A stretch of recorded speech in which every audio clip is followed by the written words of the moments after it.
Geek. Talking baseball every week. Cause they're Gleeman and the Geek. And welcome to Gleeman and the Geek, Home Opener Edition. I'm John Bonus, Twins Daily with me here at Gleeman and the Athletic. That is me. That is still you. Not New York Times of the Athletic? subsidiary of the New York Times. Okay. Aaron Gleeman, subsidiary of the New York Times. Yeah, that's right. You got it. I am myself a subsidiary of the New York Times. Not the greatest home opener. We were both there in our respective roles, which is me sitting on my butt in the press box and John drinking out in the concourses. In fact, as often happens, he ends up drinking, going out with my girlfriend, and then they both go, "You're welcome to come, but we know you won't, so have a good evening." Have a good time. I'm like, okay. So it's not that you're not invited. she literally said that. She was like, "Hey, we're at wherever, Glicks or wherever you guys were at the time." Right. And she's like, "Can you tell Phil Miller," because I was still in the press box, "can you tell Phil Miller that everyone really wants him to come hang out? Ramball Stu's here and Bonus is here and I'd like to talk to him and so-and-so's here." And I said, "Yeah, I'll pass along the message to Phil." So I said, "Hey, Phil, whatever." About 3 minutes later, I get a text from Becky, my lovely girlfriend of 10 years, by the way, who says, "Oh, by the way, everybody would like to hang out with you too, but they know it's probably not going to happen." So, and I was like, "Yeah, good save.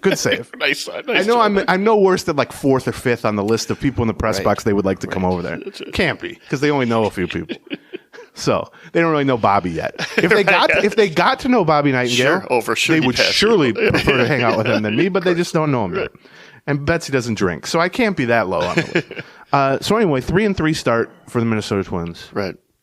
We'll break some of that down, but the tricky part about early season baseball, and I find this writing about the team, the first couple of weeks of each season, or even, it's hard to kind of get a meaty topic that's based specifically on performance, because deep down, or at least I know deep down, that it's very fluid at this point. Like, there isn't that much you can't. Now, look, you can write an article and say, "Hey, they got to start hitting," right? Or you can write an article and say the bullpen's been really good, right? But in terms of trying to say, well, what does this mean, or what is the next steps, or how will this affect them? It's pretty tricky. I mean, and I was thinking about what.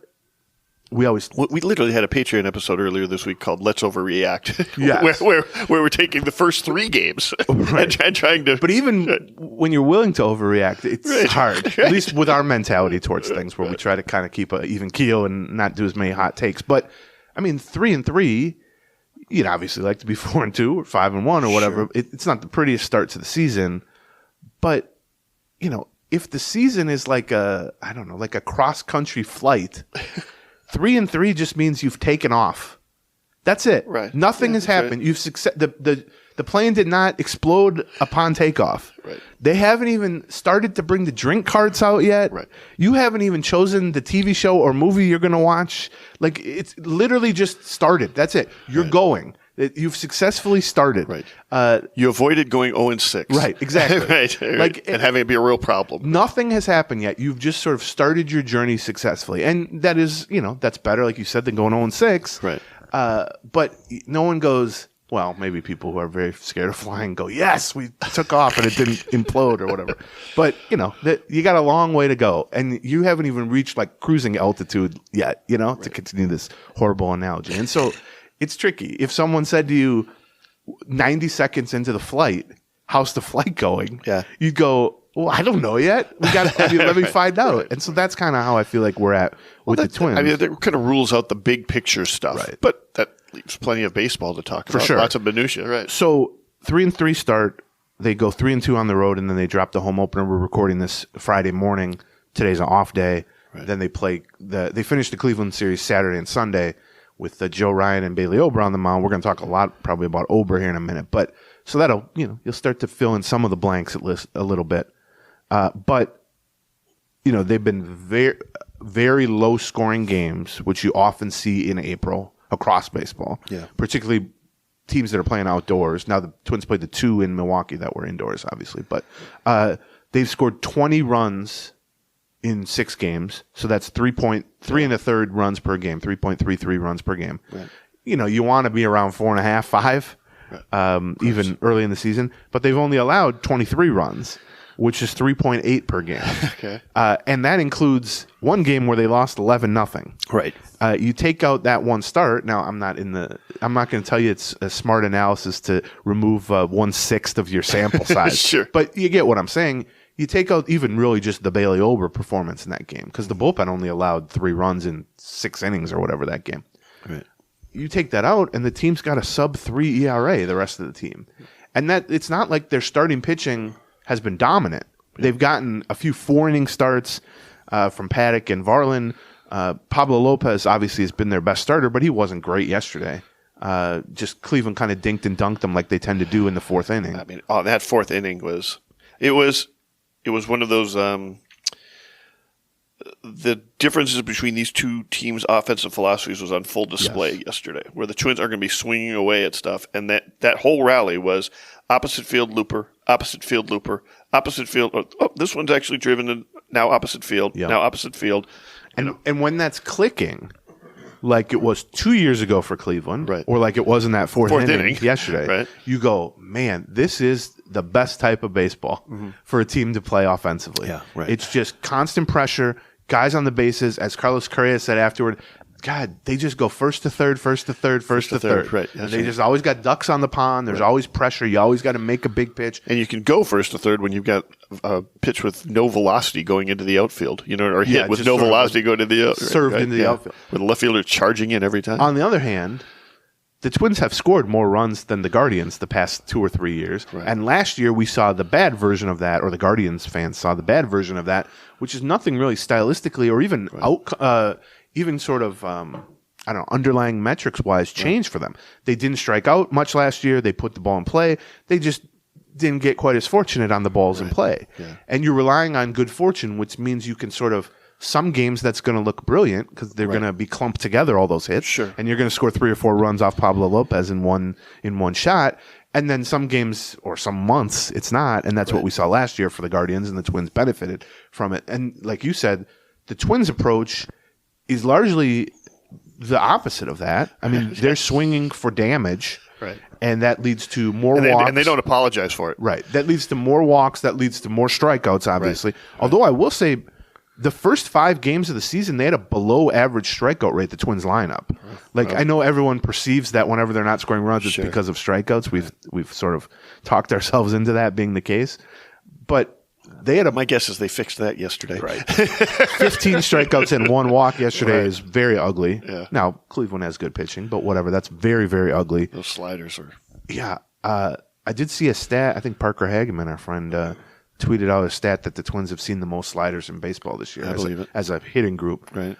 Which is clearly a weakness. I mean, that's been a weakness for a while. They're kind of built to attack fastballs, right? And by the way, that's not a bad thing. Right. I mean, if you can't really be built to attack sliders, you're not going to be a successful lineup because people can just pound you with fastballs. But the Twins, they're trying to swing hard so that when they connect, the ball goes a long way. They're trying to pull the ball in the air because those are the most valuable balls that you can hit. But there's always been a discourse, and I know 2 years ago this was an issue with the Twins early in the season. Last year it wasn't really a talking point early in the season, but for the first half they didn't really hit well. Right. The idea that when the weather's bad and the pitchers are at an advantage, which is always the case early in the season. Yeah, especially in Minnesota. Right. Although they've only played 1 game there. Although it was cold in Kansas City too, but not like crazy cold. But the balls pulled into the air have less value than they do in July and August and September.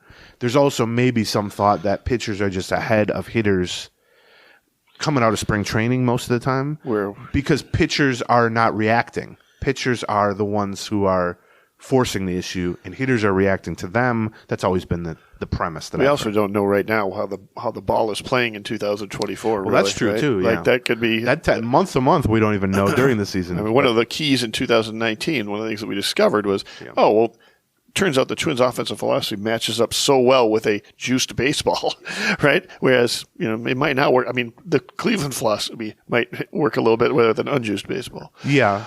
Or a dead baseball. Although last year in the second half, the Twins' philosophy worked beautifully. That is true. A lot of it's just about talent, playing well, and being healthy. But you look at the kind of game-by-game breakdown, the lineup, the Twins lineup, here's their game-by-game runs scored.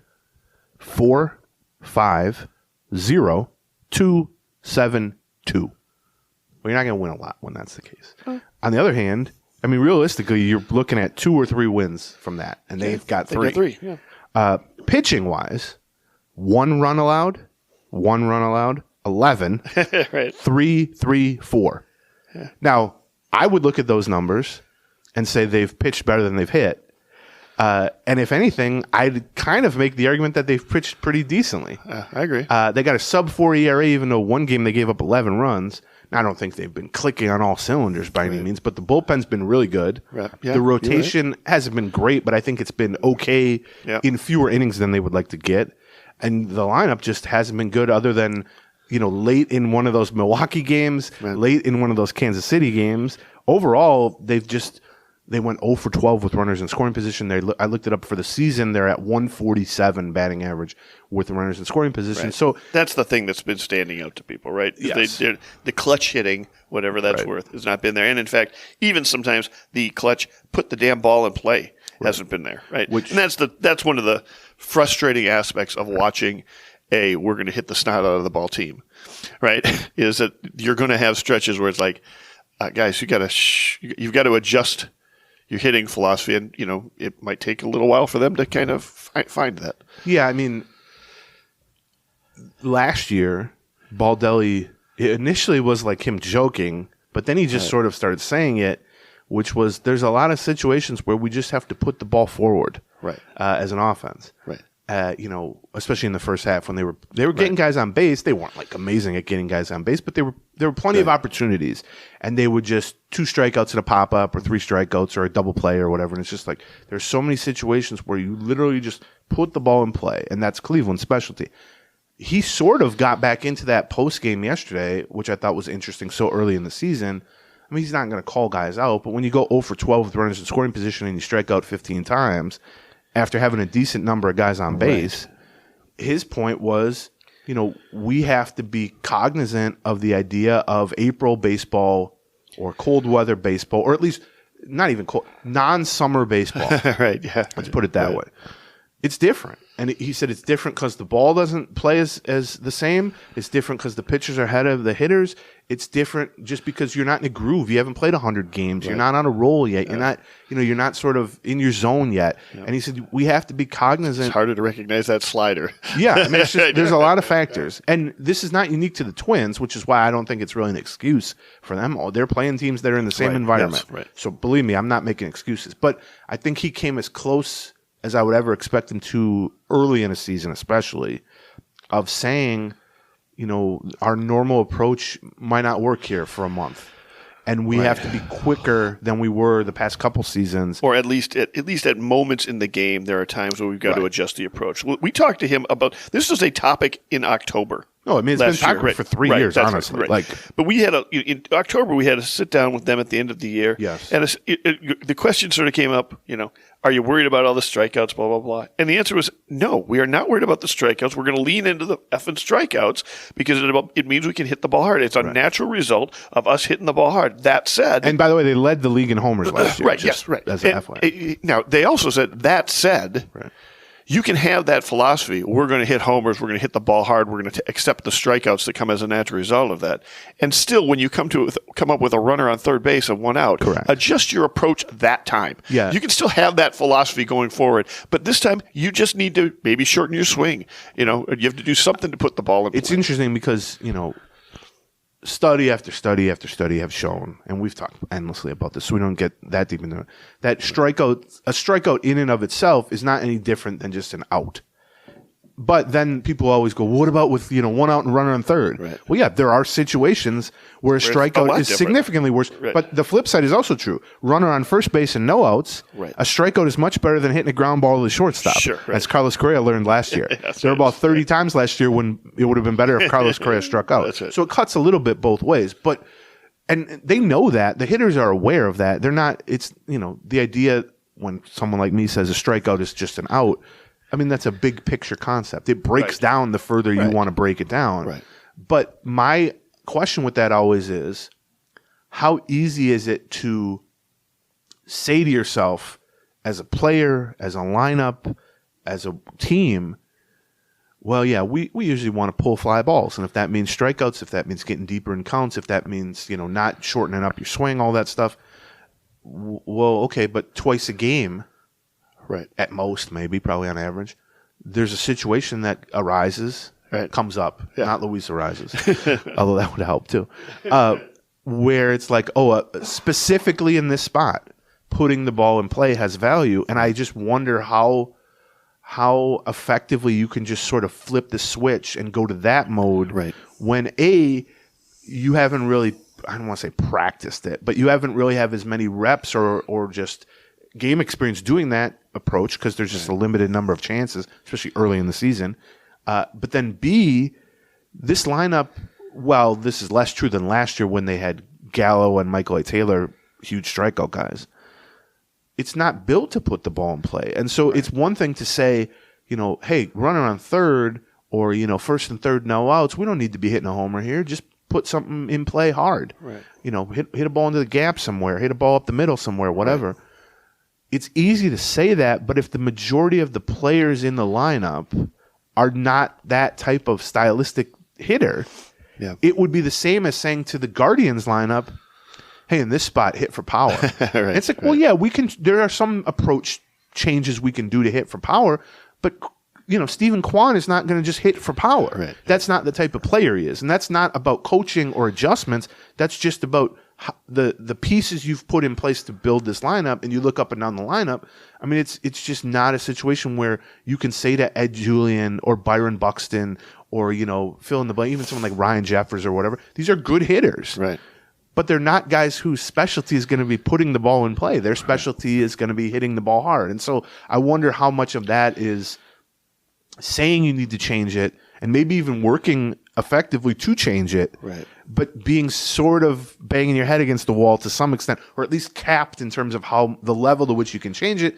Because it's like, well, I mean, we saw it last year with like Joey Gallo. You could tell Joey Gallo, you can have a permanent earpiece in his ear, where even when he's sleeping, someone is just whispering, "Put the ball in play, put the ball in play, put the ball in play," and it's still not going to matter because that's not the type of player. So that's kind of, they're aware of it. Baldelli spoke on it yesterday, and he said we have to make better adjustments to this, and I think that's all true. I mean, he's only echoing what any fan group would be saying. Right.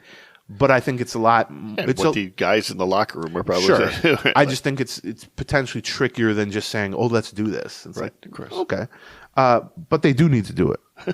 And we'll be talking a little bit more about other things that can impact the offense, like losing your best player. Yes, that also is a factor. But before we do that, let's cover a couple of quick sponsors. RotoWire. Okay, draft season's over. Maybe your draft didn't go particularly well. Yeah, and now you need some help. Or even if it did. Right. There's a lot of moves to be made and a lot of injuries to keep tabs on and a lot of lineup and playing time situations to know about during the course of a fantasy season. Right. Nowhere can you get better information and more detailed information, and also just the ability to look up a guy's whole career basically worth of notes, which I find invaluable even as outside of fantasy on RotoWire. Yeah. It is. Or maybe you're playing fantasy baseball or daily pick. Baseball, that sort of thing. They've got new features like a lineup optimizer and a new picks tool to help people who play fantasy pick'em game, like Prize Picks and Underdog and such like that. So, and you can get a totally free trial as our listener by going to rotowire.com/Gleeman. And when I say totally free trial for 2 days, try it out for 48 hours, see how you like it. Right. They don't even ask for your credit card. So it's not one of those, after 2 days, we're going to start charging you $1 billion a month. Right. They're pretty confident. Right. They've been doing this a long time. Yeah. Guys like John and I have been using RotoWire for decades. Literally decades. You're right. You're absolutely not hyperbole when I say that's that. Right. They're pretty confident that if you look at the product for free for 48 hours, you're going to learn what we learned, which is it's a good product that's worth keeping. And it's not just baseball. Football, golf. I tell you, I use it a lot for the golf bets that I do with the Power Trip. So. I'm in what we refer to as a high stakes fantasy basketball league, and as I told Doogie Wolfson yesterday at Target Field, I was horrible at it this season, but I would have been even worse if I didn't have player news from RotoWire. Okay. That's mostly what we talked about at Target Field is our fantasy basketball league. So yes, rotowire.com/Gleeman. Get the 2-day free trial. And then also, let's talk quickly about Raycon earbuds. We've been hyping Raycon earbuds now for also like 5, 6, 7 years, something like that. And it's because they're really good earbuds that are not really expensive. And it's just nice to find something that works really well, is well engineered. Earbuds got to be engineered correctly. Like you're not plugging them in a lot and just to them. in your ear. I think Raycon, I actually used them briefly this morning to listen to something. They're really good in terms of battery life, which is huge. Yep. If you're on a whole bunch of Zoom calls during the day or whatever, you don't want it to just stop working in the middle of it. John, I know it's important because you use them when you and Chrissy go running. That is correct. So the actual physical fit in your ear, I think, is better than a lot of other brands. And for someone like me who's a doofus with computer stuff, super easy to pair to devices, super easy to connect to Bluetooth and all that, which is huge for me too. Noise isolation, earbud tap stuff. Like it just works. It's a good product at a lower price point than you will often find. And it's even going to be a lower price point if you go to buyraycon.com/Gleeman. Today you'll get 20% off your Raycon order plus free shipping. That's right. You'll get 20% off of the already low price and also free shipping at buyraycon. That's B-U-Y, as in buy something. Raycon, RAYCON.com/Gleeman. Buyraycon.com/Gleeman. Okay, so as you mentioned, as we sit here and another thing that hurts talk about the offense. lineup struggling, they're also, without their best player. And so it's funny. Baseball is really the only sport, I would guess, that you can lose your best player and people like us, will go, like, if the Wolves didn't have Anthony Edwards, we wouldn't do 15 minutes about how the offense is struggling, and then go, oh, by the way, Anthony Edwards hasn't been playing. They'd be like, well, yeah, you wouldn't see but the Chiefs are really struggling, and then 20 minutes later, by the way, Mahomes hasn't played in 5 weeks. Right. Baseball's different though, because I think that's why baseball's awesome, which is every lineup spot basically counts the same. You can have guys at the top get a few more at bats and all that. But they're without Royce Lewis for all but 3 innings so far. Now, he made a pretty big impact in those 3 innings. He did a nice He job. hit 33% of all their home runs on the season in the first inning he played. That's it. They only have 2 homers now. Ed Julian's homer yesterday to the opposite field was only their 3rd homer of the whole season in 6 games. So that's part of the problem, obviously. Right. The news on Royce Lewis, we talked to him a little bit yesterday. The first thing I said to Royce Lewis yesterday, my first chat with him was, hey, I saw a picture of you sitting in the upper deck at the Wolves game 2 nights ago or last night. I saw it was getting passed around Wolves Twitter, of which I am a lurker. I'm afraid to jump in with 2 feet of Wolves Twitter. But for fear that it's anything like Twins Twitter. I can't take 2 of those. But people were passing around. There was a photo of him, I think his fiance posted on Instagram or something, a picture of him. They were clearly in the 300 level or whatever at Target Center, which I'm familiar with. And he was eating nachos. And people just thought it was so funny that he had horrible seats and he was just sitting there eating nachos. So I walked in the clubhouse and I see Royce Lewis and everyone's asking about his quadriceps and everything. And I say, man, you got to get either the Wolves or the Twins to hook you up with better tickets. And he's like, what do you mean? And I said, I saw a picture of you sitting in the nosebleeds. And he goes, yeah, those were great seats, though, because I could see the whole court. I could see that we had a great time. It was a great game. The Wolves are so fun. I said, yeah, that's all true, but it would be truer if you were on courtside. Right. And then I'm like, I'm going to let you in on a secret. Bally would like to show you on camera, and then Marnie would probably come over and interview you. And he's like, oh. And then, what he said to me? Yeah, you're probably right. Let me tell you something. Alex Kirilloff bought the tickets. I'm just throws him under the bus. Because I will say Royce has a reputation, which he will joke about, of being cheap. So that was his way of saying, yeah, I didn't mind sitting in the nosebleeds, but also blame Kirilloff. So I didn't get a chance to say to Kirilloff, what's the deal, man? They'll sit you courtside, man. Come on. Nick Gordon, who was a big basketball fan, who was on the Twins for 3 years or whatever, would often get hooked up with Wolves tickets. That's part of the benefit of being a Major League Baseball player, right? That's You right. see Vikings go there all the time. So anyway, that was my initial conversation with Royce Lewis. All right, good. Then after we got that important matter discussed. How did you find time to talk to him with Seth, hogging him the whole time? Yeah, Seth Stollis from Twins Daily was there. And I always forget, with the guys who come up through the farm system, Seth's been talking to these guys and like their whole family since they were like 14. A lot of these guys. Seth's like an uncle to a lot of these guys. He's talking to Cody Funderburk for 20 minutes. I'm like, boy, he really. But after we'd settled that whole Wolves situation, which I felt was key to talk to Royce Lewis, I need him to realize he's Royce Lewis. You know what I mean? Like, Sure. Everyone was like, "Oh, by the way, how's your severely strained right quadricep?" And he's about a week into a month-long shutdown, so he's not doing much. Right. He's not like going through any real baseball activities or workouts or anything. He's basically just shut down. He said he got a PRP, platelet-rich plasma injection, which is meant to sort of stimulate the initial healing process and all that. But, he's usually with almost any injury, and unfortunately we've seen him react to a lot of injuries so far. He's always one of these guys who was like, "Oh, they told me it's going to be a month. I want to be back in 3 weeks." That's that's fine. He didn't really take that approach, and it's very early in the process. And maybe the idea of announcing he's going to be shut down for a month was almost for him his benefit. Could be to be like, "Buddy, you're going to be shut down for a month. Do not attempt to be. We don't want to see you out there trying to run in the outfield or anything like that." But the general idea is he'll be shut down completely for a month, so that's about 3 more weeks, let's say, at which point there's no chance of him returning at that point. That's only the point at which they'll basically reassess how are you physically. Are you able to then kind of start rehabbing or start the true process?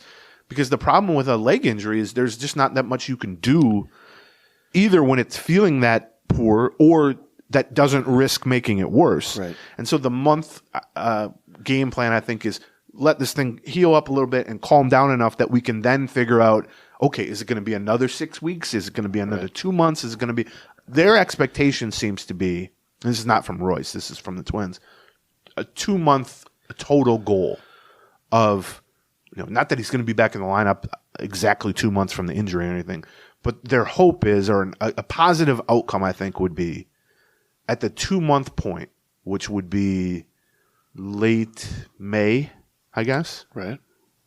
He's perhaps on a rehab assignment or close to the point that they maybe can say he's 10 days away or something like that. Right. Now, a lot can go on, good or bad, before that timeline. But that's, I think, what happens. And so, yeah, being without Royce Lewis, I mean, he's their number 3 hitter. He's their, I would have probably picked him. I think I did pick him when we did our MVP picks. Yeah. I'm going to lose that bet. For preseason, I picked him for team MVP. I just think he's, the injuries are obviously a massive factor. They're a bigger factor today than they were a month ago, and they were a huge factor a month ago. But the talent and the production and even yesterday, Baldelli pregame, somebody asked him, how many guys on this team in your head are like capable of being like a number 3 or a number 4 hitter? Okay. Now, it's an interesting question because I don't think Baldelli views those as the 2 most important spots in the lineup. Okay. I think most teams now at this point, including the Twins, view the 2 spot as more important. But the concept of an RBI spot and all that, it was an older school person who asked the question. Sure. It was one of the 17 Strib people who were at the game. Opening day, man. Yeah, it's amazing. But Baldelli he thought about it and he was like, well, Royce was the first name, right? Which is interesting because he's injured and he's only played 70 games in the majors. But I don't disagree with him. No, I don't either. And Correa and Buxton, and there's some other guys in that mix too who have done it and could do it. But when the guy that immediately comes to everyone's mind as the bat around whom the lineup can revolve is out, that definitely has an impact. We talked on the Patreon the day after the injury, right, about the different ways in which they could literally replace him on the roster, which ended up being Austin Martin. Right. It might have been Brooks Lee, except Brooks Lee is out for 3 to 4 weeks with the back spasms that he had at the end of spring training. And then from there, we were like, well, how are they actually going to fill third base? And it could also affect second base because you might want to take Farmer out of the platoon with Julian at second base to either use him at third base or platoon use him at third base. we haven't really gotten a good sense of that just because they don't face that many lefties. Right. What we've seen so far post Lewis is against righties, it looks like it's going to be primarily Willie Castro at third base, right. which makes sense because he's a switch hitter, so he offers you the left-handed platoon side, basically. Right. My question, though, is if you do face a couple of lefties, is it going to be Martin in there and Farmer in there, right. which would probably be Martin at second, Farmer at third? Right. Or are they going to more keep Farmer attached to Julian at second base as a platoon right. and just make Willie Castro the primary nearly every day? We haven't seen Martin play second base yet. We haven't seen Martin do much other than pinch run. Right. Yeah. And play a little outfield. Yeah. It's possible they view Martin as more of a placeholder, as more of a, let's let him fill in the blanks, let's let him run a little bit, let's let him play defense, as opposed to we're going to slot him into even like a platoon, right. More of a cemented role. I think that would kind of be a mistake because I think he's capable of doing that role. On the other hand, Willie Castro's a switch hitter, right. so he doesn't necessarily need to be platooned. So yeah, I'm curious to see. We might not find this out ever. Like they might not face that many lefties to really get a firm grasp of what their plan is against lefties, which that's fine because I actually think they're probably better off and the plan facing righties at this point. The plan right now might not be the plan 2 or 3 weeks from now. Like you said, for starters, Brooks Lee could get healthy. Yes, who's also a switch hitter. Who's a switch hitter and had a nice spring and I'm sure they'd like to have him some more time, get him some more time at AAA. Or we just saw Jose Miranda play third base for the first time. Yeah, for 8 innings. Yeah, it was his first time at third base. He was at AAA 2 games ago. Yeah. Last night he was at DH again. So was he? Right. That didn't get people all worked up as much as him playing third base. We had that morning on the Patreon, we did a mailbag and somebody asked about whether the Twins still view him as a third baseman, and I was like, not really. And he was in the lineup at third base. I will stand by what I said, by the way. I think if you track the AAA lineups just in general, you will see guys play positions. Sure. Like nobody knows who this is, but Alex Isola, who's a catcher / first baseman, has played a couple games in left field for the Saints. Right. I don't think that's because the Twins think he's a viable left fielder. I think it's just they got a bunch of guys they want to play in St. Paul, and why not play everybody everywhere? But yeah, I mean, if Miranda, if his shoulder is fine now, which that was a huge issue last year, he ended up having surgery on it. Right. Well, that was part of why he was kind of ruled out as a third baseman, is that, he was never going to be a great third baseman, but if he's not able to throw or throw well or throw without pain, well, he has no shot at playing third base in the majors. But if he's back to throwing okay, and I saw a couple clips from him at St. Paul in the game he played at third base, he made a couple of decent plays, then yeah, I mean, he certainly offers a different dimension offensively than someone like Austin Martin. Right. And even than someone like Brooks Lee in that he's just a right-handed bat theoretically with power. Right.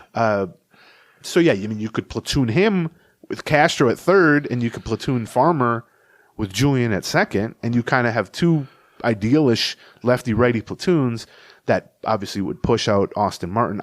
I'm of the belief with a guy like Austin Martin, and just any kind of decent prospect in general, that unless it's truly like a 2-day call-up, or it's something like a playoff roster addition, where the guy understands, like, I'm just here to be icing on the cake. Right. I want to play a guy. I agree. Like, and I'm surprised they haven't.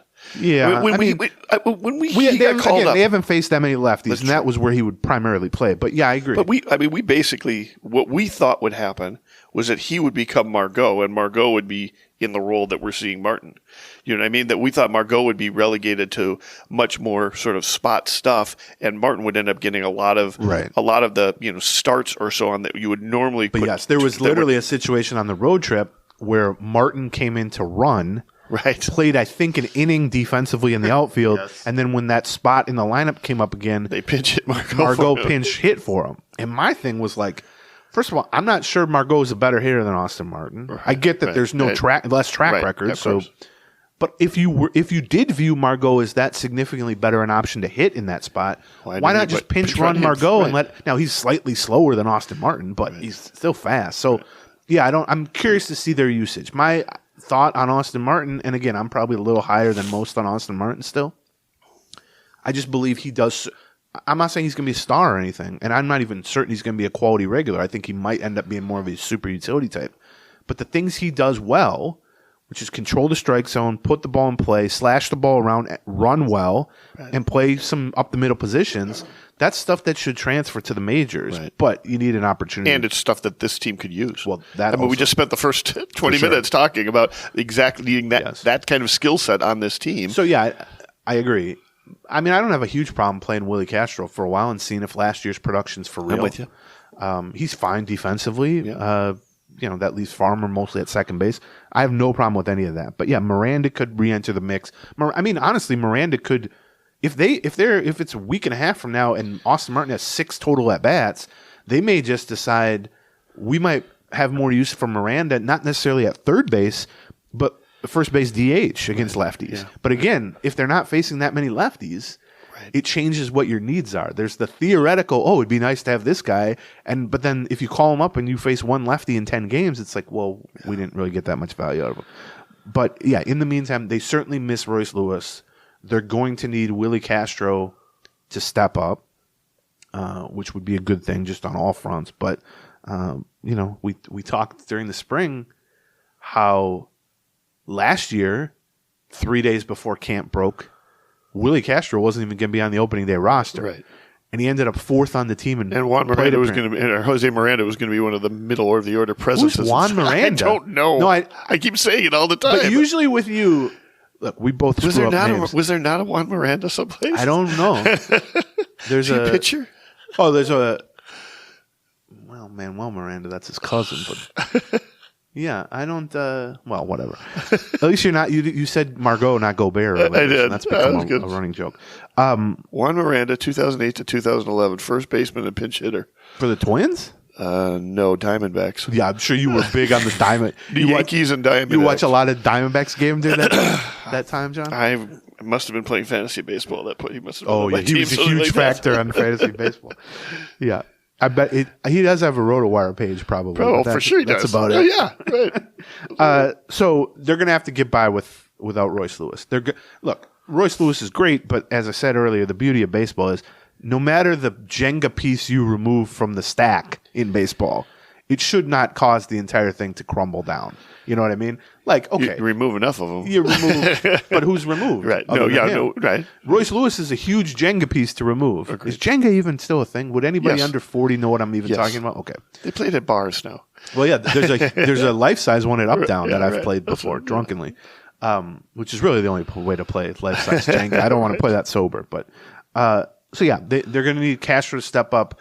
If that doesn't happen, they're going to need to deploy Martin at second and Farmer at third a little bit more. And if those things also don't click or aren't a fit for them, Miranda could re-enter the picture. Jose Miranda, not Juan Miranda. Although I don't know what he's doing. Maybe he's still in good shape. Maybe. Call his ass up. That's right. I'm willing to try anything.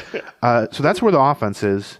And then in the meantime, Royce told me he's hoping to go to some playoff games at Target Center. Okay. But he also said, get better tickets. I got to. Yeah, that's what I said. I said, I'm not. If you are sitting in nosebleeds for a playoff game at Target Center, I might be mad. But also, he said, well, I got to figure out like when they play versus our schedule. And I thought in the back of my head, do you? Because you're on the IL. But I don't think he wants to be seen at a playoff game while the Twins are playing or whatever. He's very, very team first. But so that's Juan the Miranda, situation. Left-handed hitter. He's not going to be able to help this team right now. I like you now know more about this guy. 40-year-old Juan Miranda. He's 40 years old. Yeah. Listen, he's right in our prime. I'm 41. I'm ready to go here. I could barely get over here because my hip. So I'm ready at 41. Okay, so that's the Royce Lewis and the infield situation. Well, the other person that has somewhat replaced Royce Lewis, I think, is Kirilloff at the top of the order now. Sure. I mean, it was, originally we saw Kirilloff batting number 2, and we're like, well, they need to bat somebody up there now, right? Because Lewis is out. You need to add some bats up there. And second of all, Kepler's out. He missed the first couple games in there. And they need to have some left-handed presence up there. But now Kepler's back. Now Kepler's back batting 4th, and Kirilloff is still sitting there at the number 2, and he's looked kicking amazing. Ass. Yeah. He's looked great. Right. I mean, he's hitting, 440 with power. I think in the same podcast where we talked about how Jose Miranda was probably never going to play third base again, and then he ended up did. I think we also talked about how Kirilloff looks like he's kind of hitting the ball a little bit. Yeah. Then he went out and went 4 for 4. We're always so cautious with Kirilloff because we've seen this before. I mean, one thing you can say about Kirilloff is if he can get any sort of health, right. There's very rarely, even not sustained, even when he's healthy for 2 weeks, right. he hits. Yeah. And that's what's so frustrating about his injury issues is that there's no question the talent, right. and there's no question the upside and the ability to hit. I mean, you look at his overall numbers. This is his fourth season, but obviously he's been hurt for a lot of it. But he's played, 200 games in the majors. He's got like a 110 OPS plus, and that's with either wrist or shoulder problems that required surgery. I would say probably 75% of those at bats. Right. He's been at less than 100%, and probably a third of those at bats have been him playing through an injury that had surgery a month later. And so the fact that he's been an above-average hitter throughout that is amazing, given the context of it. And then within that, whenever he's been healthy, and even there's been stints at AAA, he won International League Player of the Year, I remember, a year ago, when he was healthy. And he just destroyed AAA pitching. And it's such a good swing, and he has such an ability to wait back on pitches and drive them to the opposite field, left and left center, which we've seen. And even some of the outs he's made on the road trip were well-struck fly balls that were, they weren't like amazing catches, but they were into the gaps and near the walls to where you say, this is what a healthy if the ball was flying just a little bit further in the summer, that's a good point. Might be a different story. So, and the giveaway with him always is when that changes to ground balls to second base usually or to first base, that's often when you can say, something might be wrong with him physically. So it's going to be one of those situations where, he could play 15 years of a Hall of Fame career, and in the 14th year of that, we'll still be sitting here going, well, hopefully he stays healthy. Right. That's just how it is. It's the same with Buxton. Unfortunately, it's probably going to be the same with Royce Lewis. But right now, this is why you're seeing the version of Alex Kirilloff right now. That is why people like us and the Twins and Prospect Hounds and all that have continued to sort of ride that bandwagon despite a ridiculous number of injuries, because the talent is always there from the eye test or the numbers, and these little glimpses, and hopefully this will be a long glimpse right now, but these little glimpses where you go, man, this guy just takes great at-bats. He can rip the ball down the right field line. He can spray the ball in the air to left and left center. I mean, it's just quality. And so it doesn't, in that sense, it doesn't surprise me that without Royce Lewis, and especially Kepler has looked terrible, that Baldelli is just like, who are my best at-bats here? Like just the quality of the at-bats. And Julian hasn't looked great, but certainly big picture, he's going to give you a good at-bat at the top. And, maybe I would put Correa second or something. He's mostly been batting fifth, which is a little weird. He's also, we should say, been great offensively. Yes. He's hitting 400. He's drawn a bunch of walks. Yep. He looks much faster. He made a uncharacteristic error yesterday, which he was very upset about. Which cost the team a run, but also they got the out. He made a bad uncharacteristic error and then made a high IQ play to throw behind the runner and get the out. But he's been great offensively too, so you could certainly move him up a little bit. Buxton went 0 for 4 yesterday, but prior to that had looked good offensively. This, by the way, this guy's looked good until yesterday. These are why it's tough to make these big analysis of 6 games, because it's like, well, if you take out this and only focus on that. I will say this about Kirilloff: he's been playing every day. Yes. I mean, they've juggled around the lineup a few times, essentially mostly to give Buxton time at DH, so he's not playing center field every day, right? He's playing second. By the way, we should probably just call that out. Like, he's playing center field, 4 out of the 6 games now? And he's played every day. He's been in lineup every day, too. So is Correa. That's right. But when they put him at DH and Kirilloff can't be there, Kirilloff's been in left field. Yeah. Wallner's been the guy, odd man out. Sometimes it's been because Kepler was hurt, so Wallner just moved or slid over to right field. That's one of the reasons we've seen Kirilloff in left, I think, three times for sure so far. Two of those was probably because Kepler was hurt. But Kirilloff has yet to play an inning at first base. Yeah, which is where he played primarily last year. That's all Santana at this point. Yes. Another guy who's been in the lineup all 6 days. Correct. Yeah, he made a good play defensively yesterday. Get a runner. They threw out 3 runners at home yesterday and still lost, which is strange. And then I would say another guy who if we're trying to find bright spots, especially in the lineup, there aren't. It's kind of few and far between. But certainly, Kirilloff and Correa have been really good. Right. Buxton has shown the flashes of a healthy Buxton, which is always great to see. Right. Other than that, it's been kind of hard to find production. And even this guy I'm about to say, you look at his numbers, I think he's only hitting like 200. But I thought the quality of Christian Vasquez's at bats have been really good. He had a sac fly that scored a run on the road trip that could have easily been a shot into the gap. He had one yesterday that was really hard hit, but right at an outfielder. And, these are small things. These are really small silver linings. Right. But when you have the type of season that he had last year, he just didn't hit the ball hard last year ever. Yeah. And so when there's 2 or 3 balls that he hits hard in the air that get caught, you can at least take away from that, all right, well, the quality of contact here is better than it was last year. So much of the time last year, he seemed to be, it was almost like the end of Mike Redmond's career where like the goal was just to flip a single over first base. Right. And it's like, that's no way to make a living. And I'll also give Vasquez credit. He's done a great job throwing from behind the plate. Right. Yeah. Nailed a couple of runners, including Bobby Witt at one point in a big spot. So Vasquez has been playing better, and based on what we kind of thought the catching situation, they've basically just alternated. Yes, that's right. Yeah. Which Jeffers has struggled, except for the 3-run homer he hit, Right. which won them the game essentially in Milwaukee. So that was good to see. I guess we'll talk a little bit about pitching.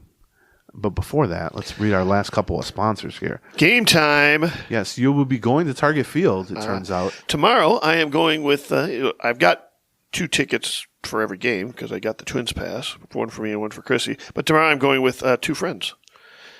I only have 2 tickets. I've Good got 3 friend people. brag, John. Jeez. Some of us don't have 2 old friends. Hopefully it's not going to be raining. And I will tell you, we've got 2 tickets. We're going to need a third at the bar before the game. We're just going to go out to Game Time and grab ourselves a ticket. Yes, the Game Time app, they specialize not only in sporting events, but, comedy shows, plays, concerts, that sort of thing. Their 2 specialties are hard to find tickets, Right. and then also last minute tickets. Yep. And like you said, you can literally be walking to the ballpark. Yes. Open the Game Time app on your phone, and by the time you get to gate whatever, you can be ready to scan in and go. You can just walk seamlessly into the ballpark. John has done it many times. I've done it. I did it for a Wolves game, actually. Last year, I remember. It was super easy to use. And if They've even got stuff like, they've got some special functionality built in, like zone deals. I don't know if you use this, but you can basically say, I want this section. You choose the seat. Game Time. That's the best value. Right. That's the best value. You pick those out for me. So take the guesswork out of buying tickets with Game Time. For a limited time, all users can get $20 off any MLB purchase of $150 or more in the Game Time app with the code FIRSTPITCH.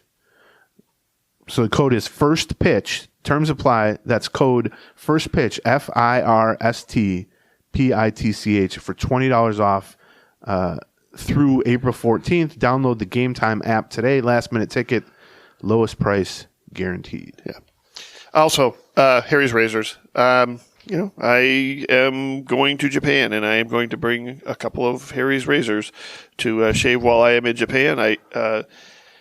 It's one of those things where in the past I might not have been as diligent about shaving as I have other times because razors would get old, right? But these are easy. They come in a package. They show up. They're half the price of the usual razors, and it's going to be just. Yeah, I always say you don't have to go to a store and try to talk some person into angrily opening up a case for you because they're annoyed to be doing it. I find myself shaving against the grain. I shave myself both with the grain and against the grain now because fancy. It gets me a closer shave, and I'm not afraid of the razor anymore because it's always sharp. Because when it's not sharp, I just throw it away and grab another one. Yes, German engineered blades made in their factory, so they kind of cut out the middleman, delivered right to your door.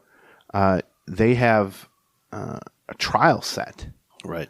That you get a 5-blade razor with a weighted handle, foaming shave gel, and a travel cover. It's a $13 value. You get it for $3, and all you have to do is go to Harry's, Harrys, Harrys.com/Gleeman. Get started with that $13 trial set for just $3. That's Harrys.com/Gleeman. Getting the best doesn't mean spending the most when you shave with Harry. Yeah, give it a try. And, if you like it, you can put it in your travel case. I love when John does the little bows on the ads because it's like Oh. It's always funny to me. So John's like for the advertising version of like, hey, get home safe.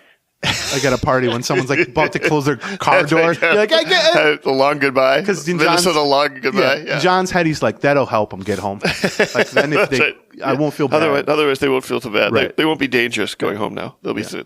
Hey, I'll see you next time. It's like, okay, buddy. I hope that wasn't super loud. And I tried to step back from the microphone, but I have a bad sense of it. Okay, I've got the headphones on. You're all right. Okay. Yeah. John's ears are bleeding, but I don't, that might just be from something else. That's just you. Yeah. That's my overall effect. Right, yeah. Okay, so let's see. Is there anything else with the lineup? I mean, Buxton, but he's looked good playing every day. Baldelli said to us yesterday, there's no real kind of mapped out plan for how often he's going to play center versus DH. Right. I think it's like you said, it's been a 4-2 4-2, split. I think. They're basically mostly once per series he gets a yeah, and they've had a lot of days off here too, right. which is part of the thing. I would say 2 on, 1 off, not off, but 2 on, 1 on DH makes sense, and then you're going to have some off days mixed in there too. He just hasn't taken it yet. But Baldelli basically said it's going to be more reactive than proactive at this point, which means Wow. which is probably, I would say, good news. Just generally, Yeah. they don't feel the need to Right. sort of That's pre-manage crazy. it. Now we'll see in a month if that's the case. But what he really meant was, when you're playing center field, there are going to be days when he's got to lay out for 2 balls or even just sort of sprint after a few balls. But there's also going to be days in center field where you don't have a single thing to do. You just go out and stand there. That's true. Well, on those days, he might be able to play center field more likely the next day. The days when he's going all out for 6 different plays, maybe the next day's a DH day or a day off day or something like that. It all seems fairly reasonable to me. So we'll see on that. All right, let's talk a little bit about pitching. So we mentioned, the Twins have a better than average ERA overall. Yep. And that is with one horrendous game against the Royals. Real stinker. And their rotation has like a, 3-something ERA even with that. Obviously, you start to remove Bailey Ober, I think, what he got 1 2/3, and he allowed 8 earned runs or something like that. Yeah. Then the numbers look really good. I'm not going to push that narrative that much because it's so early. But Baldelli was asked yesterday about Bailey Ober. And because not only did the Royals knock him around, like genuinely knock him around with, I think, 3 homers and some well-struck doubles and stuff like that. Even some of the outs were up against the wall. He's made 60 starts in the majors, something like that, career, 50 or 60 starts. And there's really only been 3 or 4 that have been genuinely bad. He's had some where he goes 4 innings and he allows 3 runs or something like that, where they're not great. But he's pretty rarely, one of the kind of positives to Bailey Ober versus Joe Ryan, even if you think Joe Ryan has more upside and is just maybe a better pitcher, for this season, he's been more prone to blow-ups. Sure. Where he just gives up 4 homers, and Bailey Ober has avoided that for the most part better than almost any pitcher of his caliber, except the Royals got to him, obviously, in his first start of this year, and I think going back a couple years, they had back-to-back starts where they kind of knocked him around a little bit. And so Baldelli was asked yesterday, did the Royals have something on Bailey Ober? And he said, yeah, we think so, which is interesting.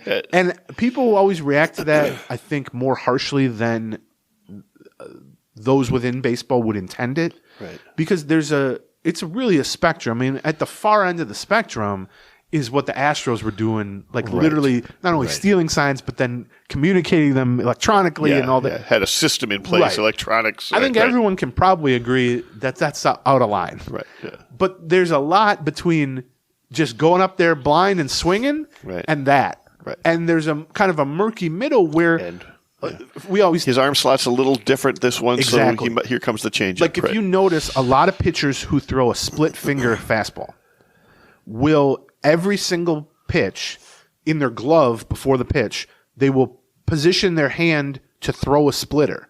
Right. And then as they're going through their motion to throw the pitch, if they're not going to throw the splitter, they just switch it to a regular grip. Because if you do the opposite, if you set up in a normal grip and then as you're going through and try to get into a splitter grip, it's noticeable. Right. And so people can figure out that you're throwing a splitter. Paul Molitor famously was throughout his career as a player, as a coach, as a manager, people talked about him as a baseball savant, which he is, but they would always give him credit for he would just stand at the top of the dugout and he would just stare at the pitcher and he would stare at the third base coach giving signs and he would stare at the catcher. And by the fourth inning, he would say, okay, here's their steal sign. Here's their bunt sign. I can tell this guy when he's throwing changeup because he's got a slightly lower arm slot. And people were like, well, this is amazing. Right. He helped countless teams win countless games, including the Twins, because of that. But that's really just a version of what Baldelli is saying the Royals are doing. Right. There's no sort of villainous behavior here. It's just he pointed out yesterday, he being Baldelli, that all the damage was done on fastballs and changeups, not on breaking balls. The changeups in particular were and so hammered. The idea there as can if be, they knew a changeup was coming. Correct. Or if you can just sort of A/B it, fastball or changeup, and you don't have to worry about sliders or you don't have to worry about whatever because you sort of X that out of the equation because of some factor, then that can help you too. His point wasn't to say, we're launching an investigation against the Royals. Sure. It was more like, good on them. Right. They seem to have something on Bailey going back years. We're spending this week trying to figure out from our point of view what that is. Right. And that's not just Bailey. They're basically sort of doing opposition research on themselves, which is all their analytics guys and all their scouting and video coordinator guys are really pounding the pavement, crunching the numbers on Bailey Ober to try to figure out, like, if we were the Royals, what are we noticing here that then he can correct? So he starts Sunday, not against the Royals. So I'll be very curious to see what his pitch mix is, if there's any sort of noticeable mechanical differences, and then just also the overall performance. I'll also point out, last year, when he wasn't with the Twins, his first two starts with the Saints were not very good. Right. Both of them, he went like 3 innings, and it was not partly the. I would caution that there may have been mentally. Well, no, he was mad at that time. We talked about that, right? We said at the time. He said all the right things. He was clearly motivated in spring training. He wasn't throwing a fit. No. But it's a hard thing to take, that demotion. Exactly, yes. Right. Yes. He's not that guy at all. But yeah, you can see where he would be. And we kind of, boy, I bet, maybe he's feeling it a little more than he wishes he could. Then he was great for the next 3 months, basically. Exactly right. So. And he was pretty good in spring training.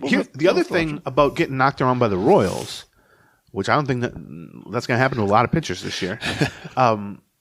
It didn't happen in the other 2 games against the Royals, certainly. But velocity-wise, he was actually up slightly over kind of the baseline what you would expect from Bailey Ober. And so that, when you see a guy, there's been Joe Ryan starts, to use him as an example again, where you go, ooh, he's only throwing 91 today.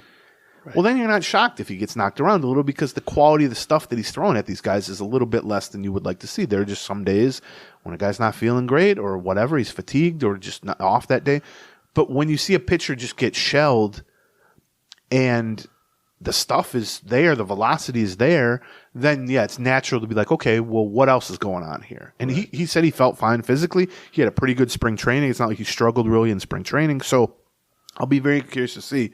I would say in general, with the starting pitchers, everyone's velocity is up, which you don't often or always see early in the season. Right. I mean, there have been times you might see a pitcher throwing 92, 93 and go, where's the 95, 96? It's been the opposite with the Twins. I mean, Pablo Lopez is pumping 96, 97 in both starts. Louis Varland, who wasn't great, but was throwing 96, 97, 98 as a starter in multiple innings. Chris Paddock was 95 coming off Tommy John. And then Joe Ryan was pumping 95, 96 instead of 92, 93. All these guys are throwing harder than you would expect, but I felt like the command or the control, and Ober, same example, like the command just wasn't there, and they just didn't. There were a lot of foul balls instead of swings and misses. They seemed to have trouble. Even yesterday, Lopez seemed to have a little bit of trouble. Now, partly it's because Cleveland's lineup is built to be pests, right? But kind of finishing as many at bats as you'd want with 2 strikes, that leads to balls being put in play instead of being strikeouts. It leads to some walks because you get deeper in counts. And so I think you look at some of the starts, and other than the first Lopez start was really impressive on opening day in Kansas City. they've been a lot of just sort of battling through, getting through 4, haven't looked that great, and haven't gotten shelled other than Ober, but not great. And I think a lot of that, it's not because the stuff isn't there. It seems to be more the feel hasn't quite been there. And that's not shocking, I guess, first time through the... I think it's also worth calling out for those of you who haven't paid that much attention to this or in the past, or just haven't noticed it. First start for starting pitchers is often pretty short. We're seeing a lot of 4-inning starts. I don't think that is a precursor to. I hope it's not a precursor to, having shorter starts this year than we would like to see. I think it's mostly about they like to keep them in about the 80s on their first timer. Nobody threw 100 pitches in spring training, right? And so. Right. But I would also say I agree with that. The goal is 5 innings instead of, let's say, 6 innings, which it might be in a month. Right. But I can't really point to any, like the opening day when Balde went out to talk to Lopez in the 6th, right? Right. Yeah. And Lopez talked himself into the game. Now, I would argue, based on Baldelli's comments, Baldelli wanted Lopez to talk himself into the game. That was the goal there. Right. But other than that, there hasn't really been the case that anybody's been removed from a start when things were clicking. Right. With Varland, with Paddock, obviously Bailey Ober arguably was left in too long. Now it's weird to say that about a guy who recorded 5 outs, but they tried to leave him and they tried to get 3 or 4 innings from him and it just didn't take. But with Joe Ryan, maybe you could have tried to get him through the 6th inning or whatever. Right. But he was getting up there in pitches and he wasn't quite as sharp. With the Paddock and Varland starts, they were lucky to get 4 innings out of both of them. Right. They had some rough patches there where they had some real long innings and battling. Long innings, and they ended up, reaching 89 pitches or something in 4 innings. So I don't think you can blame, a quick hook, for lack of a better term, on that so far. It's more performance based. But I would expect look around the league in general. There's only been like 3 starts of 7 innings so far across Major League Baseball, and Lopez has one of them. Maybe there's a few more now the last couple of days, but I think they need Bailey Ober to be good, right? And so it's worrisome when a guy who doesn't get shelled ever gets shelled by a not very good lineup. But he's smart enough, and they're smart enough if there is something going on to figure it out and make an adjustment from it. Let's see a couple other pitching things.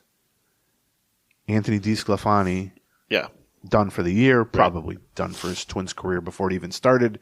He's had, or will have, I don't know if he's had it yet, flexor tendon surgery, which isn't Tommy John surgery, but might as well be for their purposes. He's done. Will end up never throwing a pitch for the Twins.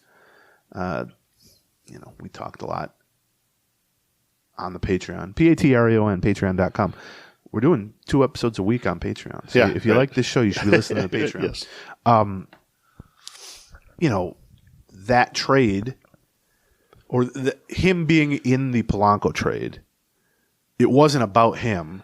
And if anything, he was either viewed as just a completely neutral value, like, do you want him for $4 million? Right. We'll eat $4 million. The Giants had already eaten $4 million, so only a third of his $12 million salary was the Twins' responsibility. Right. There's some thought I've tried to ask around on this, that the Mariners basically said, you've got to take him. You have to take him to get the other 3 players. We think it's a little lopsided, this trade, in your favor. Well, or we just have a budget number we're trying to get underneath, and Polanco puts us over it. We need you to take back $4 million worth of salary for somebody. Right. Now, that doesn't – all that can be true, as we often like to say in the show. Multiple things can be true. That can be true, but it can also be true that they didn't bring in any other reinforcements. Right. And so they were counting on DeSclafani to be the 5th starter for a while because they wanted Varland to be waiting in the wings. They didn't want to dip into their minor league depth. Now, obviously, that's out the window. You take DeSclafani out of the picture, immediately Varland steps in. They now need him to step up, and then the question is going to be, how long can they go until they need a 6th starter? Right. And it's because that 6th starter is no longer Varland because he's the 5th starter. Now the 6th starter is Simeon Woods Richardson maybe, or David Festa, some young guy who they were hoping not to need until June or July or August. Right. They're almost certainly at some point going to need him. So that's the big question. But DeSclafani, he's going to join the list of I don't know. I was trying to remember who's the last guy, it would almost have to be a pitcher, that they acquired and then never pitched for them. Like they've acquired pitchers. Clearly, this is a huge talking point. Like Tyler Mahle, Sam Dyson, etc. They've acquired guys who have very quickly gotten hurt. Right. But I mean, Tyler Mahle still made a dozen starts for them. Sam Dyson, unfortunately, made a dozen appearances for them, and on and on. I can't remember a guy, and I'm sure people are screaming at their phones right now, trying to tell us via ESP who they are. I'm sure there are examples, but to acquire a pitcher and have him get hurt before he even throws a pitch is tricky. It would have to be an off-season acquisition because any in-season acquisition is going to pitch within days. But I can't think of that. It's unfortunate. It takes a chunk out of their depth. But again, he was only being relied on as depth to make that Mariners deal work, and because ownership / payroll. Right. If ownership doesn't / payroll, you just go sign Seth Lugo, or you go trade for somebody who makes the full $12 million. Right. And that's not to say those guys can't get injured either, but it gives you more of a fighting chance than DeSclafani, it turned out. Also on the pitching front, sounds like Caleb Thielbar is pretty close to going out on a rehab assignment. He's been out since early on in spring training with a hamstring strain. That would help. I mean, certainly to see what move that ends up leading to. My assumption is it would be Funderburg. I don't think it's that was the default assumption. Right. I think Thielbar's injury is why Funderburg is on the roster. 100%, right? Yeah. But I'm not sure that necessarily means he's going to be the one to go down either. Well, yeah, nothing says Funderburg would not have made the opening day roster. It might be Duarte if Thielbar were not injured. But that doesn't mean he's forever connected to Thielbar. Right, that's right. You can disconnect yourself by pitching well. That's right. And somebody else gets sent down. Although Duarte's look fine too. Yeah. By the way, Alcala looked real good. When I said Thielbar's close to going on a rehab, I think they're going to ask him to make, because essentially he's going to have a shortened version of spring training build-up, because he never pitched in a game during spring training. Right. And he's a reliever, so it's not the same as a starting pitcher needs to get to 75, 80 pitches. But he's got to get to 20 pitches. He's got to pitch back-to-back games or 2 out of 3. He's got to pitch one night and then come in the next day and see how his hamstring feels and how his arm feels. So, even if he goes on a rehab assignment in the next several days, probably to St. Paul, although maybe not, because now all the season, they might send him to Fort Myers because it's warmer. Yeah, maybe. I don't know that a 36-year-old guy with a hamstring problem needs to be going to St. Paul right now. Yeah, fair point. As a 41-year-old guy with a hip problem, I don't want to even go there. Right. So I would expect him to make multiple appearances, but maybe a week or two from now, who knows what the bullpen looks like by then? I mean, I don't know. You got Cole Sands. Funderburg and Cole Sands finished the game yesterday. Right. Saved them some arms. Although it's always interesting to me when that's the priority before an off day. Right. When it was 4-2, they were down 4-2, so it's not a high likelihood you're going to win the game. But if you're down 4-2 in the 8th inning, and the next day is an off day, is Cole Sands the choice there? No, he pitched fine. He didn't give up any runs. Right. But I feel like that's potentially a higher leverage spot because you don't need to save guys because they're going to get a day off anyway the next day. So Thielbar will be the first guy back. There hasn't really been a meaningful update on Topa. Duran is out long enough that he's not going to have he was there and everything. He was mobile, but there's not. It's similar to Lewis in that there's not going to be a meaningful update for a little while at least. The last couple of things I want to talk about. Bullpen. Speaking of the reliable section of the bullpen, or the trustworthy section, although the bullpen high leverage. Yeah, the high. That's better because the bullpen's been the best part of the team so far. Yeah, right. Even without Duran, even without Thielbar, even the back end of it. Yes. Yeah. So once Duran goes down, it's clear that Brock Stewart and Griffin Jacks, in some order, are going to be closer, primary setup guy. And we saw that in the Kansas City series. They basically did one where Stewart was in a closing spot and one where Jacks was, sort of the ordering. But then we saw an interesting thing in Milwaukee, which is they used Stewart in the 7th inning and then Jacks in the 8th inning. And then they got to the 9th inning. Now, they happened to tack on a run to make it a 4-run lead instead of a 3-run lead, which means it wasn't technically a save. That's right. But it was looking like it was going to be a 6-3 game. Same thing. I could tell you the beat writer group chat was we were putting in guesses as to who was going to pitch the 9th inning. I won. because I brilliantly looked at the lineup and saw there were two lefties coming up. Right, exactly. And I said, I think it's going to be Okert. But there were all kinds of theories. Joe Nathan got suggested. I think somebody said Rick Aguilera. But and so it's interesting. I think that's sort of the natural next step of how they've handled bullpens a lot of the time. And this isn't how you would do things if you had a great closer like Duran. You would just say he pitches the ninth, whatever. You don't have to get cutesy with it to try to squeeze extra value out. But you don't have him now, and neither Brock Stewart nor Griffin Jacks have this great, they're not proven closers or whatever. And also, games can be won and lost in the 7th and 8th inning. And we saw that. Those were higher leverage spots. Right. The 7th inning of the Milwaukee game and the 8th inning of the Milwaukee game were more important, higher leverage spots with more, the swing of wins and losses rode more heavily on that than ended up being the case in the 9th inning. Because the 9th inning was a 4-run lead. Well, and so they didn't know that was going to happen, obviously. Right. But the idea is, can we deploy these two most proven relievers we have in spots that we know for certain have a big leverage impact on the game? And sometimes that's going to leave a situation where you just go, Okert can close things out here with a 4-run lead.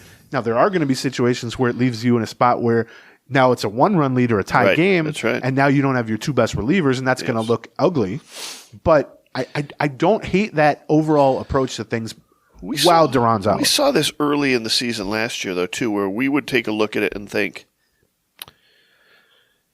is he saving his best pitcher for their best hitters? Yes.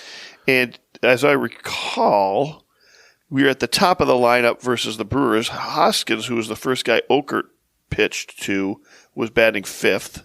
Right. So you were going 5th, 6th, 7th, Yeah. 8th, 9th, or something like that, which means, you'd gotten through, the top of that. Now, Hoskins is exactly the guy you don't want to see facing, Okert facing in that big but he ended up slugger. facing lefties right, after but that. you've got a 3-run lead. That's definitely part of it. And yes, you're right. We've seen that with Duran. Now, last year, we saw it early in the season, and by then the it kind end, of he just disappeared. became sort of a traditional closer, Right, that's which right. inevitably is what happened to great relievers. They end up being used more creatively early in their careers, and then That's they But I think that's definitely it. But I also wonder if that's just something that Baldelli tends to do early in the season, and then as everybody kind of gets used to a role, they stick with it. But so I think the leverage in the inning lended itself to that. Right. But more than that, it's like, even if we think this is just going to be a 3-run game in all 3 of these innings, do we want our best pitching option facing their most dangerous hitters? Well, obviously, yeah. I mean, it's funny that people don't assume that logically because it's been so warped by saves and closers and all that stuff, the whole concept of late inning. But if you can do it, if you think you have a reliever who's better than all your other relievers, you want him to face the other team's best hitters. You don't want to just go, well, this guy pitches the 7th, this guy pitches the 8th, because the guy who pitches the 7th might face the best part of the lineup, and the guy who pitches the 9th might face 7, 8, 9. Right, that's right. And so, what kind of sense does that make? Now so I think that's a good way to manage it, particularly when you're missing your best pitcher. But you are going to get into spots doing that, right? Where you're going to put yourself up for a lot of criticism. Well, where things turn a little bit, and all of a sudden, then it's a 1-run game. And Okert's facing Hoskins leading off the ninth inning, and you go, well, this wasn't what we wanted. Right. Well, I mean, I would say also suggest, like a month ago, right? If you were suggesting that Okert was going to be closing games, it wasn't a close because it was a 4-run lead or something. But finishing a game like that, where it's kind of close versus a game you want to win. Like, I mean, he warmed up well. It was a save situation. I mean, they just tacked on a run. Oh, we've seen Okert. Okert's looked good so far, right? And so we're treating him as a high leverage reliever in part because he's the third best pitcher we have left standing at this point. Yes, but also he's the number 1 lefty. Yes, and right. It wouldn't have been as surprising to see Thielbar, a healthy Thielbar, in years past in that 9th inning. Yeah. It just so happens Thielbar's hurt, so who's your next lefty? It's Okert. But when they traded for Okert, the idea of trading for Okert was similar to trading away Nick Gordon, which is not sure he's good enough to make the roster, but he's out of options, so we're going to have him on the team. Right. So we might as well send him to somebody who needs him. Yes, from the Marlins standpoint. From the Marlins standpoint, it's like, well, we're not sure he's going to be good enough to make this bullpen. But he's out of options, so we might as well find something to do with him, similar to what the Twins did with Gordon, which tells you where Okert kind of ranked in terms of, he ranked towards the bottom of that bullpen. He was supposed to be the second lefty. Right. He was supposed to be kind of the middle inning, lower leverage lefty. Exactly. Now that's the role Funderburk is pitching. Right, that's right. So yeah, I think. So to see him elevated from, maybe not even making the Marlins roster to the closing a he game here. Because he makes Probably. $1.5 million arbitration. By the way, tough roster to crack in Miami. They're only 0-8 right now. Oh, no, really? Yeah. Oh. Poor Luis Ariz and poor Nick Gordon, although he's playing a decent amount. I wouldn't be surprised to see Alcala pitching the ninth inning in that type of situation, depending on the matchup. Jay Jackson. Yeah, right. The point is that I know we've been so conditioned as baseball fans since the 80s, basically, to view the ninth inning as different. And it's sort of like our conversation with strikeouts. There are some situations where the ninth inning is different, but there are a lot of situations where it's just the last 3 outs. Right. And a lot of guys, when you have a 3 or 4 run lead or 5 run lead, can get 3 outs before giving up the lead. And so why hold back your legitimately best, most reliable relievers for a situation that may not arrive at all and may not be all that crucial? And why put, for instance, Okert into a spot in the 7th inning where the game could be on the line, and then you never get to the 9th inning with the lead? So I think it's interesting. I also just think there's going to be spots where it doesn't go smoothly, and you're just ripe for ripping. But I don't really think Baldelli cares about that too much. I also think we saw, it was the second game where we saw Alcala come in as Okert and Alcala basically be the 7th inning high leverage guys. Yeah. Makes sense. It's either going to be Okert and either Jackson or Alcala. Right, that's right. Are going to be the taking the spots that normally would. That's a guy who we weren't sure was even going to be on the roster, and now he's. You always say that, but Alcala, I was sure after about 2 weeks he was going to be on the roster. Certainly once the injuries happened. Stallmont was the guy that no one thought was going to be on the roster. Once the injuries happened, yes, we were pretty sure. Yes. We spent most of spring training wondering, well, who's going to get that last spot? Is it going to be Alcala? Is it going to be Stallmont? We began spring training wondering that. Okay. And then one of them was throwing 98 and one of them was throwing 92. Fair. And that's how it went. But last couple of things here. Dick Bramer was back at the ballpark. And he threw out the first pitch, and there was a little ceremony on the field. Maurer was there to catch the first pitch, which was nice. But then before that, up in the press box, the television booth for the Twins. So there's a visiting television booth and a home television booth. Right. The home television booth was named after Dick Bramer. Right. They put a little plaque up with his picture. It's similar. The home radio booth is named after John Gordon in a similar way. Right. And so there was a little ceremony. Dave St. Peter talked. Justin Morneau talked. Dick Bramer, they gave him an award and a gift. They made a donation to his school in Dumont, Minnesota, or something. I don't know. It's some town who has like -6 people living there or something. The way they talk about it, and they were all at the game. Like his grade school teacher was there, and Dick Bramer is off this job after 40 years. Right, yeah, right. You can you can do the math there on how old his grade school teacher might be. But anyway, he was classy as always, teared up a little bit, a couple points. And then right after he teared up, like he was talking about how he's been doing this since 1983 and 40 years and how much it took for the team to get to Target Field.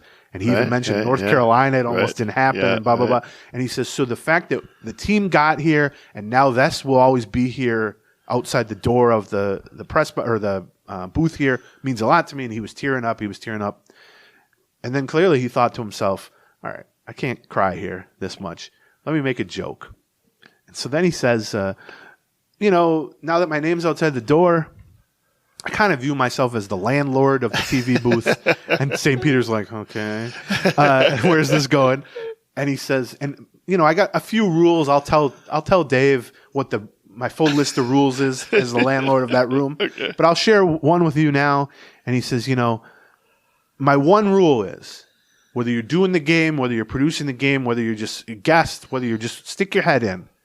If you're in that room, if you're in that TV booth that's named after me, and a foul ball gets hit in there, you have to catch the foul ball. That's the only rule I have, because he's big on you need to catch the foul ball. And then people laughed, and he paused, and he turned to his left, and he said, so, for Dan Hayes, maybe that means don't go into the booth. huge uproarious laughter. Fantastic. I'm clapping. I'm like, yeah, get him, Nick. Do more. That's funny. Roast his ass. So I thought that was a nice little touch. So yeah, it was good to see Dick Bremer. We talked about this more on the Patreon side, but I didn't hear the broadcast yesterday because I was at the game. But I listened to a lot of or watched a lot of the TV broadcasts for the first road trip. I thought Corey Provis was excellent, and I thought specifically the pairing with Morneau was excellent in ways that we've never heard a Twins broadcast be in my lifetime. In that it was more conversational, more free-flowing, and this is not criticism of Bremer, who did a great job for 40 years. And they've also clearly kind of leaned into analytics, data, stat presentation from a production side and from a graphic standpoint, in part because I think that suits Provis and Morneau really well. Right. And that allowed them, you put hard hit rate up on the screen, and then they can spend 30 seconds saying to people, here's what hard hit rate is, here's the league average, here's the Twins leaders, here's Morneau saying, wow, why I think as an MVP hitter, why this is important, why it's meaningful, what I view it as. Right. And I just thought, man, if this was your first Twins game you ever watched on TV, right, you would have no sense of how different this is than last year or 10 years ago or 20 years ago. And certainly back when we started a podcast. Yes. Right, yeah, right. There were a lot of moments, please do not take this as criticism, but there were a lot of moments listening to the first 4 or 5 games on the road where it seemed to me like a podcast for stretches. Right, yeah, right. And I mean that as the highest possible compliment, right, even though, I'd be self-deprecating about our podcast. But like, they so often were like, a stat would get shown up on the screen of, whiff rate or exit velocity or something. And they just did such a good job, I thought, of contextualizing why that's meaningful, what it means, what this number for this guy means relative to average or good or everything, or even something as simple as when they show the lineup to open the game, right, they don't show batting average anymore. They show OPS. Right. That's a minor change, but hugely more meaningful in terms of actually educating your audience or, showing them information that matters. And so I give credit to Morneau and Provis, who that's much, much more up their alley. That's how they talk. Right. I can tell you, that's how they talk in the hallways. That's how they talk at lunch. That's how they that's how they talk. But I also give credit to the production side of Bally Sports North for choosing that stat package. You don't have to choose that stat package. Right. They give you options. You can do the old school one, you can do the new school one, and all that. So I thought it was a breath of fresh air, and I'm looking forward to listening to a broadcast. I have not seen a broadcast. John's going to text me and go, "You're stupid. This is horrible." That's going to be funny. Because opening day I was at 4 days since that I was in Philadelphia, so I'm watching the game, but I've got the sound down, so we get the graphic pictures, and then at the game yesterday, and at the game tomorrow, and at the game Sunday. So it'll be a while before I actually get to check into this. We'll have some time to work out the kinks. Here's the thing, John is the opposite of me in many ways. This being one of them, and Christy too. There's months that go by when John and Christy are not at home sitting on their couch watching television, where there's never 3 days that go by when I'm not doing that. And so John watches every Twins game. First of all, he's at most of the Twins games at home, and he watches most of the road games. But a lot of times John is watching them from a bar stool or from somebody's house on my on my phone with the sound off. That's right. like he doesn't have a great sense the whole time. I appreciate you mentioning that and kind of saying that it moved towards the podcast thing, in part because I've been thinking about this a little bit since we are talking with some reporters at some point here within the next 24 hours about sort of podcasting and how it works and how it doesn't finally work. Saw fit in year 15 to interview us about what we're doing. But it has been making me kind of think back to like when we started this, it was not because we were like, oh, we would be really good on a podcast. It was because we were like, we really wish there was better coverage of different type of coverage of baseball. We started doing it that way from a writing standpoint in 2001. Right. And about 2011, we said, feels like we could do this, could have better discussions about baseball. Yeah, the level of, like you said, in 2002. That was what drove it. The type of writing was so limited in style Right. for baseball coverage. Right. It was old school. It was game recaps. It was kind of more any kind of attempt at opinion wasn't really analysis. It was more just kind of cliches. They got to play harder. And that frustrated us. And then a decade later, basically, we felt like, TV coverage or even radio coverage had gotten the same way, which is like, there's plenty of it. Like, if you just want to hear and watch people talking about the Twins, even in 2011, there were places you could find that. Not enough, I would argue, but certainly more now. But the discussions were so limited in scope. They were so specifically one, angle. Right. And it was like, well, what if you talked about it a little differently? What if you talked about it, a little more in depth? Right. Yeah. So, but I think now, and just like we saw, Provis, just as we saw writing kind of come that way, for the mainstream writing kind of moved that direction. We're now seeing, I feel like, the audio and I think video coverage is moving that That's direction. how it should be, really. Right. I mean, and I joke with like Phil Miller and Bobby now, Nightingale from the Strib.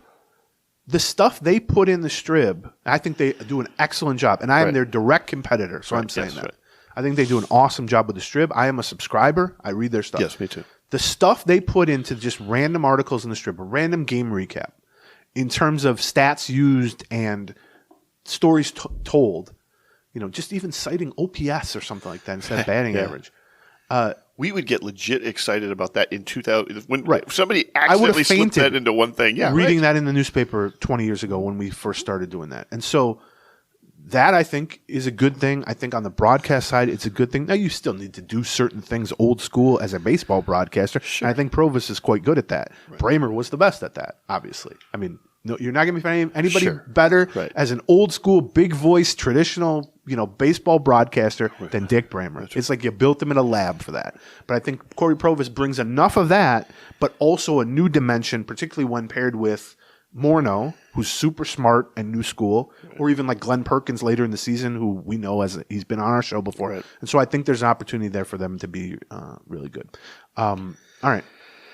Thank you to Harry's Razors, the Game Time app, Raycon, and RotoWire. Right. Look at that memory. Very good. God, I'm good. Yep. I'm losing it physically, but no. Also, I'm losing it mentally. Damn, is there a third thing? Physically, mentally? No, that's spiritually. it. Spiritually. I never had it spiritually, exactly. So I'm always empty. a desert. I'm triple zero.